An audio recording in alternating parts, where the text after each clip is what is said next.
Welcome back to the Situation Room. We know that Pakistan has agreed to a ceasefire. We'll be talking about what happens on the 12th as far as talks are concerned. Of course, we are walking into this with a position of strength. We are also walking into this as a nation that has established its integrity, established its fortitude, established the fact that we will not be messed with.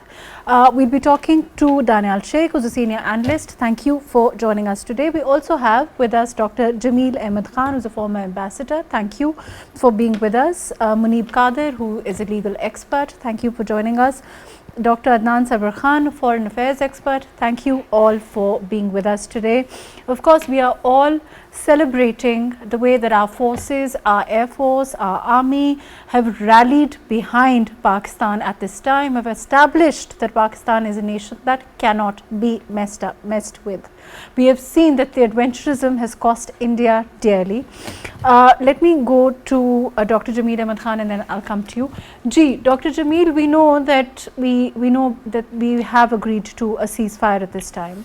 As far as our position of strength is concerned, as far as what happens now on the 12th, in your opinion, in terms of our walking into this, we know that of course, as far as the Indus Water Treaty is concerned, it was abrogated by India firstly, which is of course an act of war, followed by the insertions, followed by the kind of terrorism that we've seen come from that side of the border.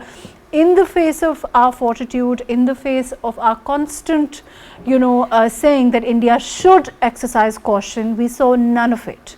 And then that we've seen the way Pakistan responded, the way that we put India in their place. In your opinion, with that background, now what happens on the 12th?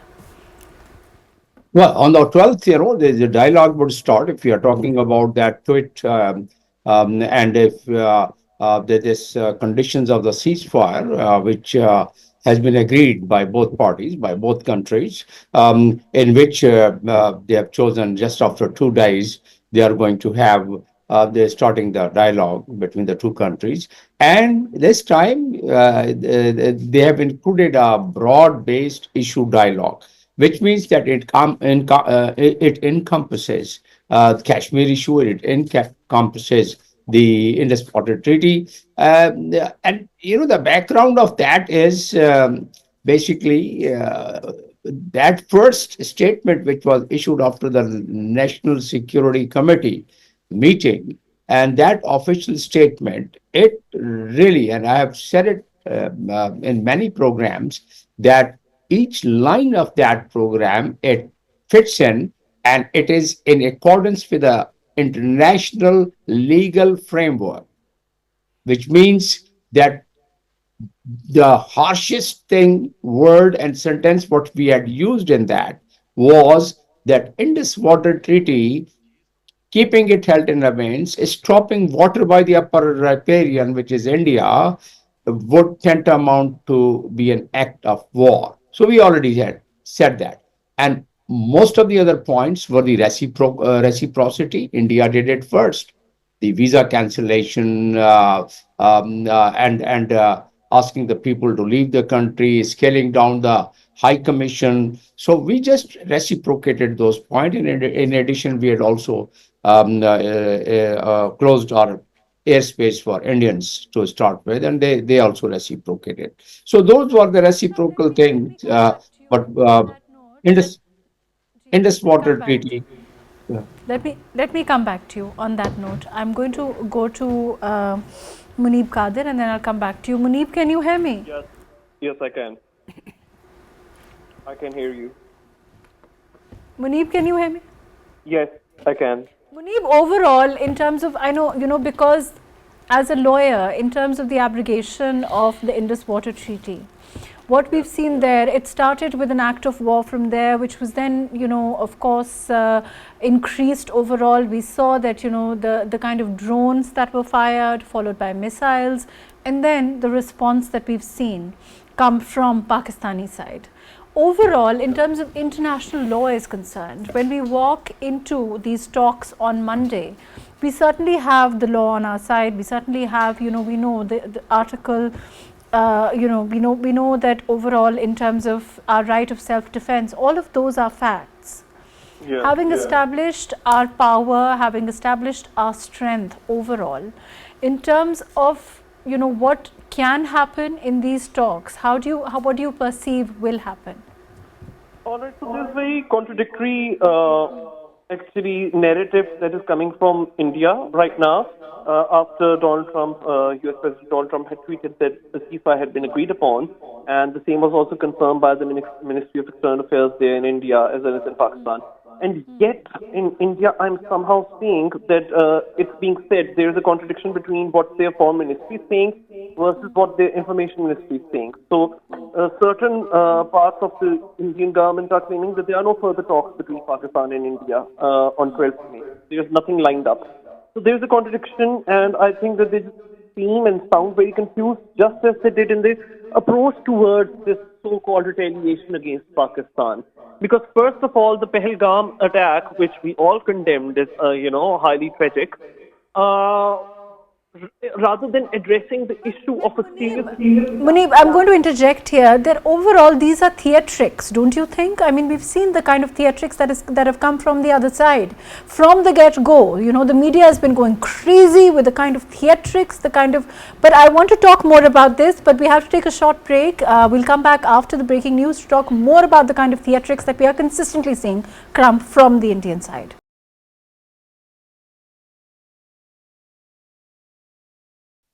Welcome back to the Situation Room. We were talking to Muneeb Qadir. Muneeb, can you hear me? Yes, I can hear you. Muneeb, like I said, there's a lot of theatrics happening in the other side of the border. On the other side of the border, we've seen the media frenzy, we've seen the kind of hyperbole that has ensued. We've also seen, unfortunately, little facts. There's only been, a lot of shouting and screaming, a lot of abuse that has come from the Indian side. Even at this time, like you said, those theatrics seem to continue. Isn't that correct? Yes, that's exactly what's happening. So the Indian media is so irresponsible, and they are such warmongers that Arnab Goswami, one of the leading, shamefully, journalists in India, has been crying foul ever since the ceasefire has been declared, and mind you, that too with the consent of the Indian Foreign Ministry. And yet Arnab Goswami is screaming and shouting that it's not America's place to dictate how and on what terms Pakistan and India should come to ceasefire, and this is not America's jurisdiction, this is not Donald Trump's jurisdiction to be exercising or wielding decision-making powers over, or even to be, negotiating some sort of a peace or ceasefire between India and Pakistan. So it just shows that the information or disinformation wing of the Modi government, of the Indian government, is so, it has this great lust and greed and hunger for war. They really want war to take place. They want war frenzy to be whipped up, and that too 24/7. So much so that these people were now resorting to fake news. Just almost 48 hours ago, they had claimed that they had captured some sea in Lahore. Now, there is no sea in Lahore.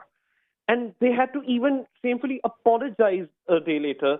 And it's a big deal that such an irresponsible media finally, they've also, I think you'll find this extremely diverting. They've also said that Bahawalpur is in fact in KP.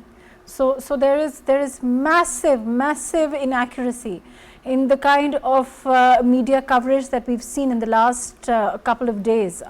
They've managed to expose themselves irrevocably, I would say. Let me come back to you. Let me go to Dr. Adnan. Dr. Adnan, Daniyal here. Daniyal, like I said, we can talk about the media, we can talk about the circus that we've seen, but more importantly, in terms of the world dynamic, I want to focus on this, that India is a neighbor that continuously interferes, and I think interference is a very small word because we've seen massive terrorism ensue from that side, and that only isn't limited to our region, but it's also true for places like Canada. Do you think that this retaliation that we've seen and the kind of reaction that Pakistan, the retaliation that we've showed them, the reaction that we've showed them after their irresponsible acts have put them in their place, and they understand that Pakistan is not a nation that they can mess with? Well, most certainly, but like you just mentioned, the incident that the assassination of the Sikh leaders in Canada, it's not just that they've the transcripts of their involvement in the Tamil movement in Sri Lanka, and then they're involved in Bangladesh and destabilizing Bangladesh. But having said that, in the past few weeks, I have been engaging with the Indian media. See, one thing that they were over and over emphasizing on, they were talking about separate Balochistan, a Sindhustan. So now I've come to the conclusion that somewhere behind all these narratives or thoughts that surface within our country, there are some foreign elements, and they should be investigated, because I'm quite sure the whole before this war, one thing that it proved, that we are one nation. It doesn't matter if we are Balochi, Sindhi, Punjabi, we are one nation, and Pakistan is our motherland. And when it's going to come, when we're going to forget all our differences, when it's going to when any national interest or national issue is going to come up, that's been proven, and even in the past we have proven that. But this whole projection of some divide or split, I see very strong elements of Indian involvement, because the way their media was constantly projecting, in fact, they were of the view that there's going to be some sort of a resentment or some sort of a hatred towards the state, which was obviously proven wrong. With this, any Pakistani could have told you that was a major miscalculation. But having said that, behind this, see, because they're very strong in propaganda and cyber warfare. So our state agencies should also look into this matter. I'm like, I as a layman, from talking to their participants, I could tell, because their media was definitely on an agenda, and they were constantly trying to provoke the Baloch people, they were trying to provoke the people of Pakhtunkhwa and other elements within Pakistan, because they miscalculated the nature of Pakistani people. But like you just said, their involvement in Canada and their involvement in other places, and the way they orchestrated the whole Pahalgam incident. See, we have given them an offer, and that to go to any international. The thing is, this time, I think, and correct me if I'm wrong, the difference is that the world was also asking the same questions.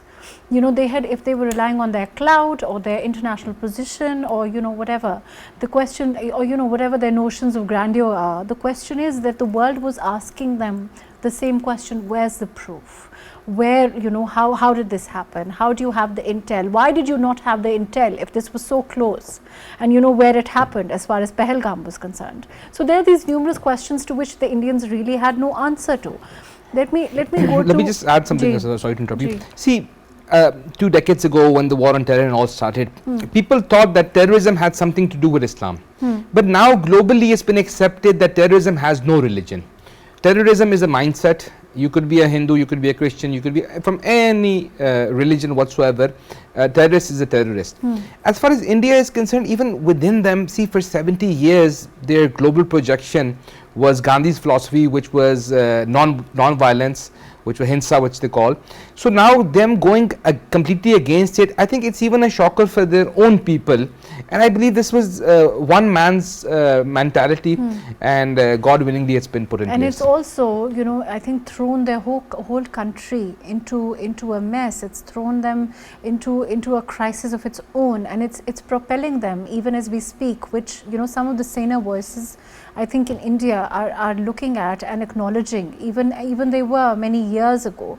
I want to go to Ambassador. Ambassador, can you hear me? Can hear you loud and clear. Ambassador, I know that you are the right person to ask this question from. Overall, in terms of the past, let's look at the past, because when the world starts asking questions, isn't it true that even in the past we've always asked them that we are willing to submit to inquiries, we are willing to submit to investigations, but the fact sharing, the cooperation has always ended on the Indian side and not Pakistan's. And this time around, because of this very intense diplomacy, intense adherence to the international law which Pakistan followed all along, and Pakistan has been also advocating that we would remain within the international legal framework, and the testimony of that is our first statement, which was issued by the National Security Committee. And each line of that, if we wait under the international legal system, they all were covered within that. UN Charter and all other customary and other covenants, they are fully covered. Now, once I say so, one of the examples and one of the harshest point which was made from the National Security Committee was that Indus Water Treaty, any kind of stoppage of water would tantamount to a declaration of war, and that again is given.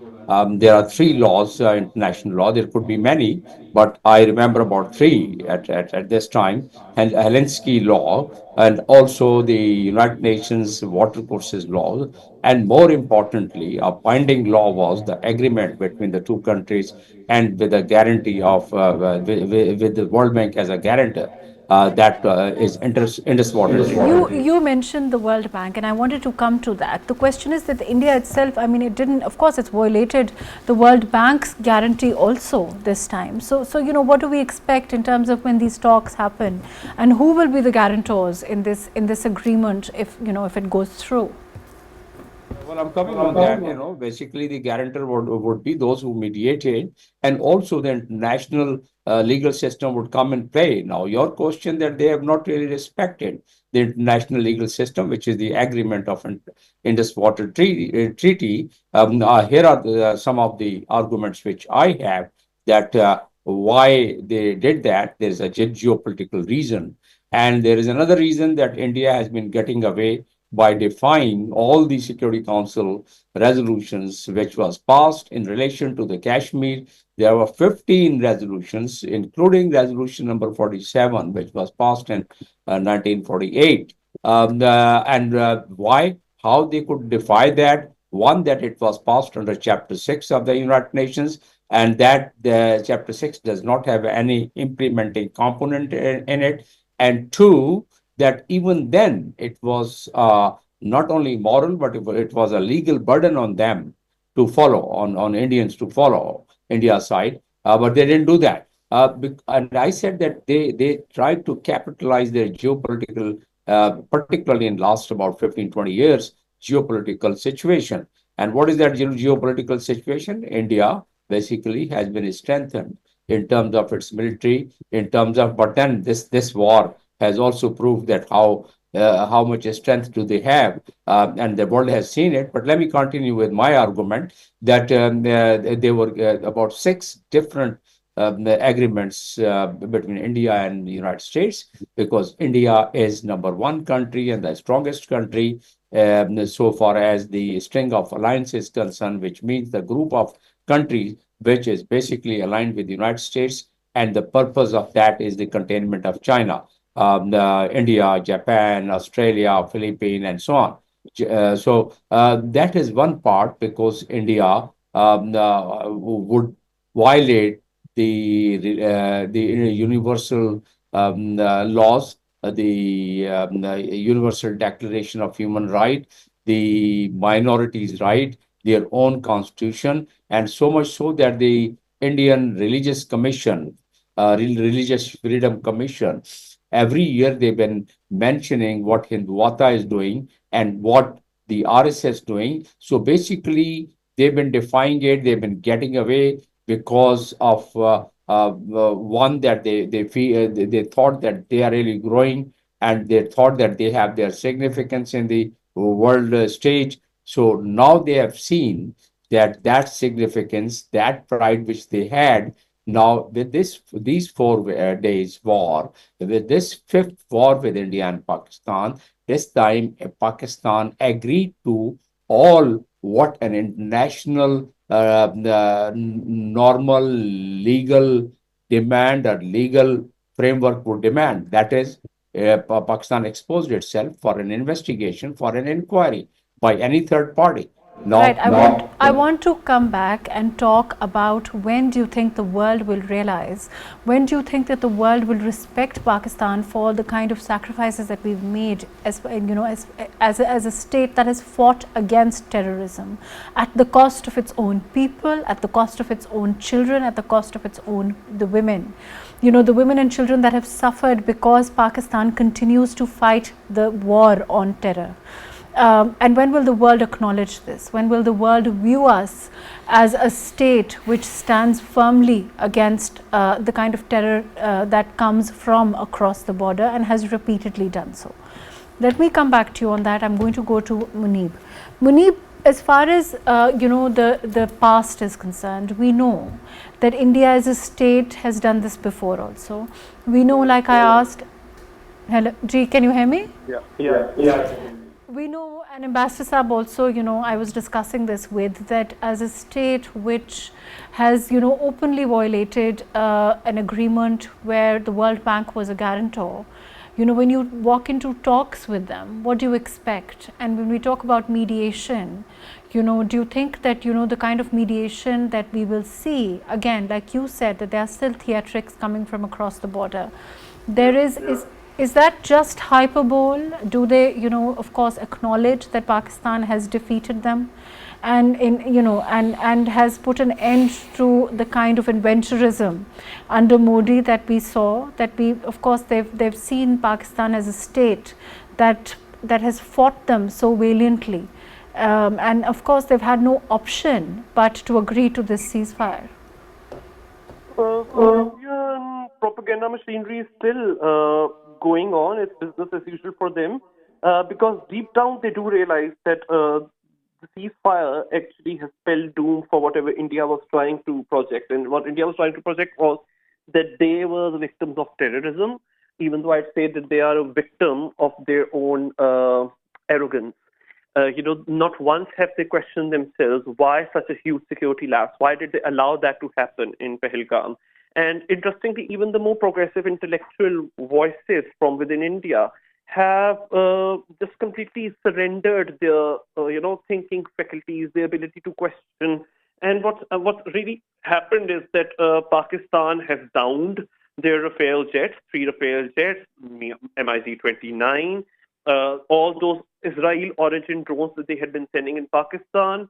They were unable to achieve the purposes for which those were launched. And an Indian missile was also taken down at Dinga, and then multiple brigade headquarters and battalion headquarters on LOC on the Indian side.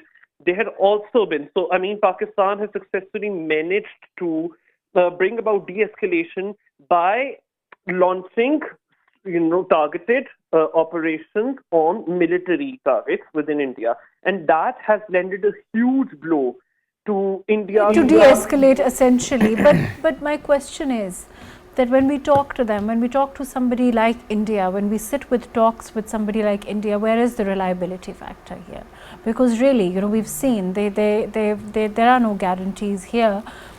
To somebody, a neighbor like India that has no dignity, that has no word, that can be relied on at all. They are known as the worst neighbor in the world, in any case. They have had skirmishes with China, even with Nepal, which otherwise was deemed a friendly neighbor.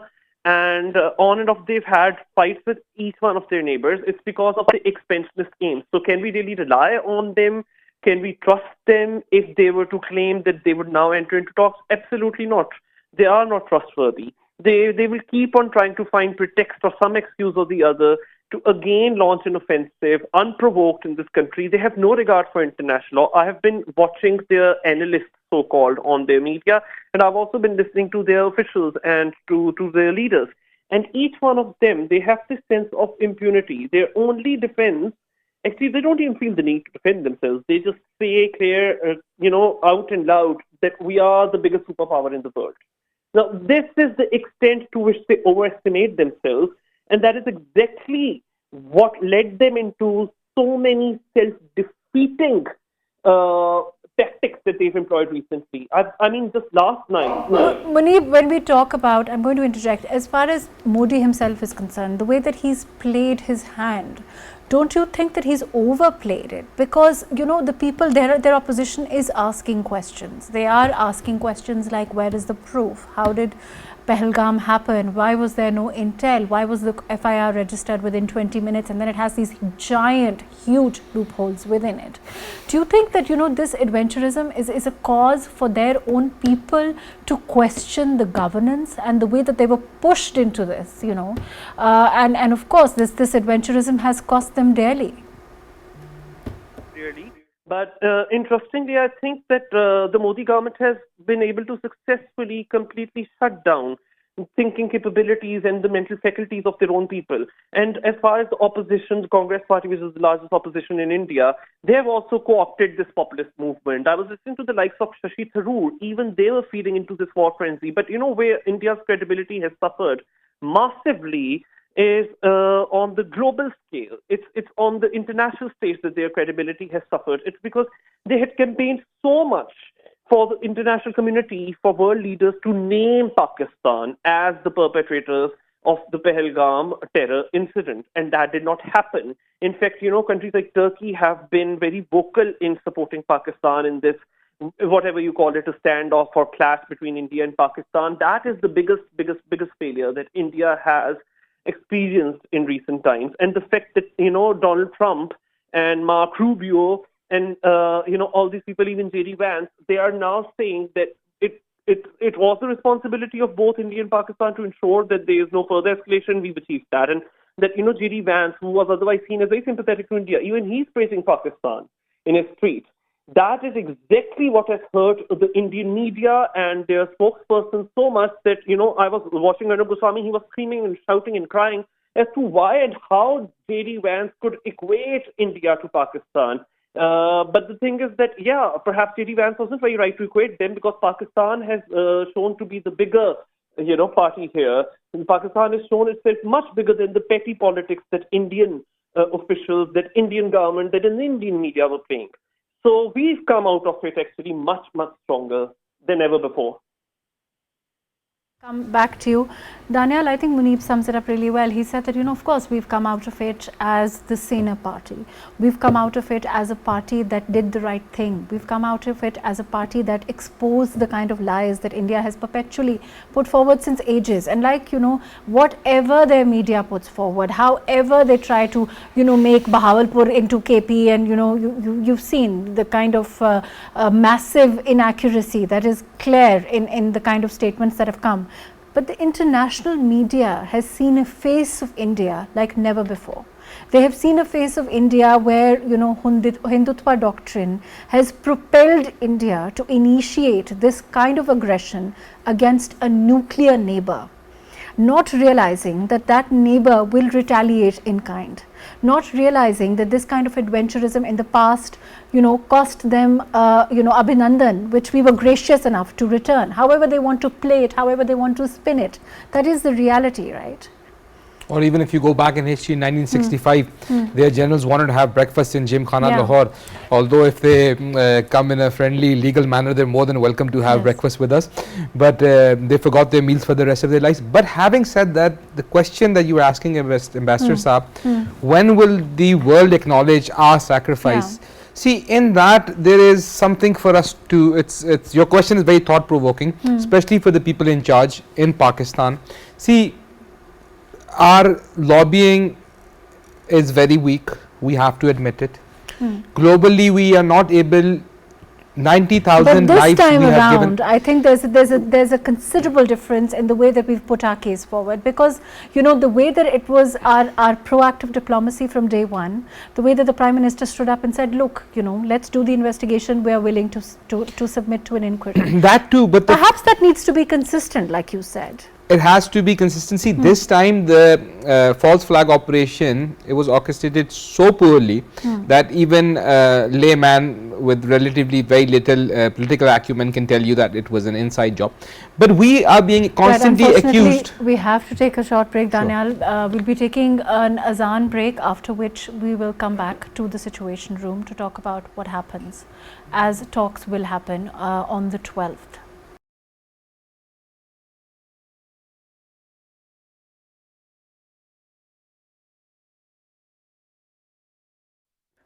Welcome back to the Situation Room.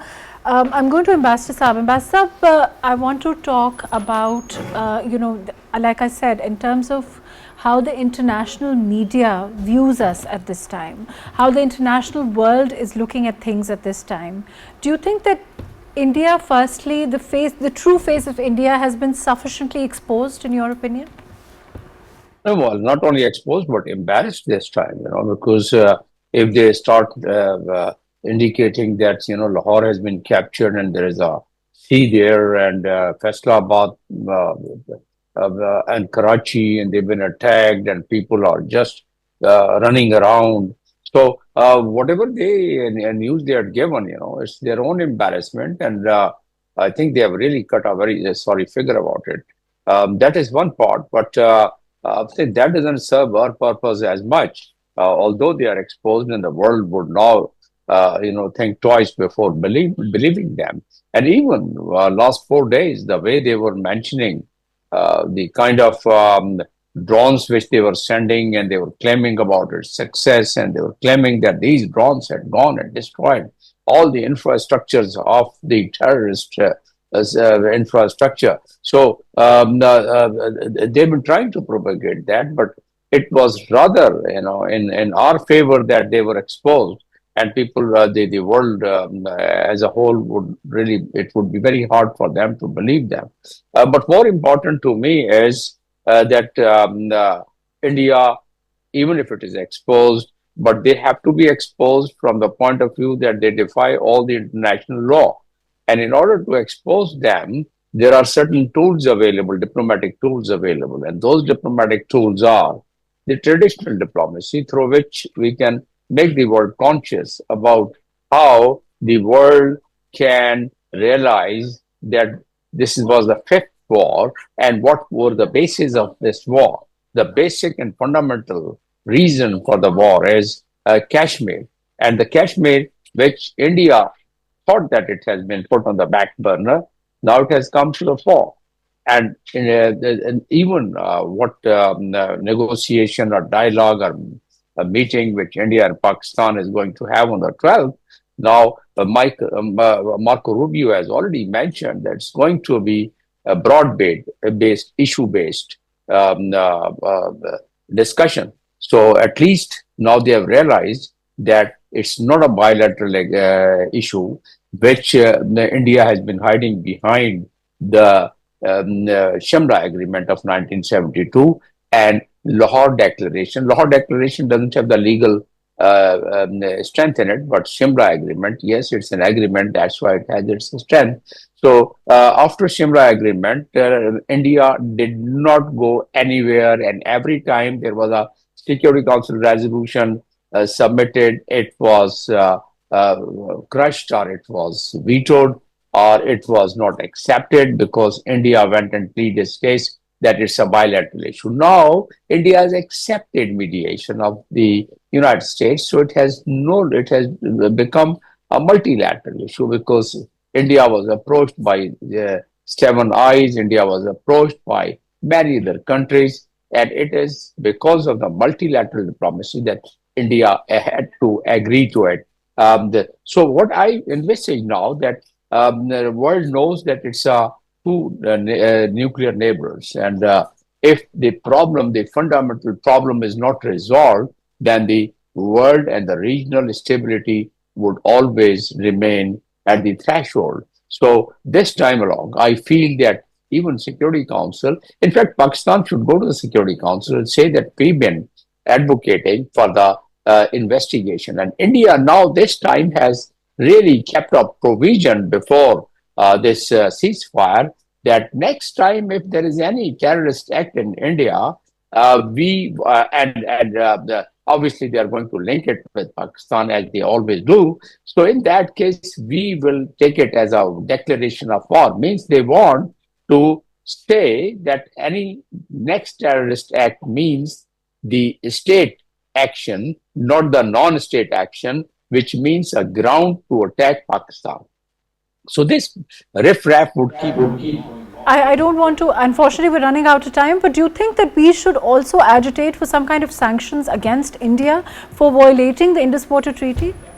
That was the last point which I was making. Now we'll have to really move the matter, and this is the time we should move the matter under Chapter 7. And under Chapter 7, Article 39 onward, whatever is invoked, that would be a binding, that would be an implementing order, implementing resolution that they have to implement. And unless world considers that and Now, the only country which used to veto most of the time was United States, and this time, since they are mediating it, so I don't think they will they would veto it. And Pakistan should straightly go and ask that, okay, also form a permanent commission that India every time is alleging Pakistan. So form a permanent commission that anytime that something happens, false flag operation, we say, and they say no, it's Pakistan, then this standing commission should be able to really investigate, and that is under Article 34. So some of these things have to be really agitated. Some of these articles of the United Nations has to be invoked,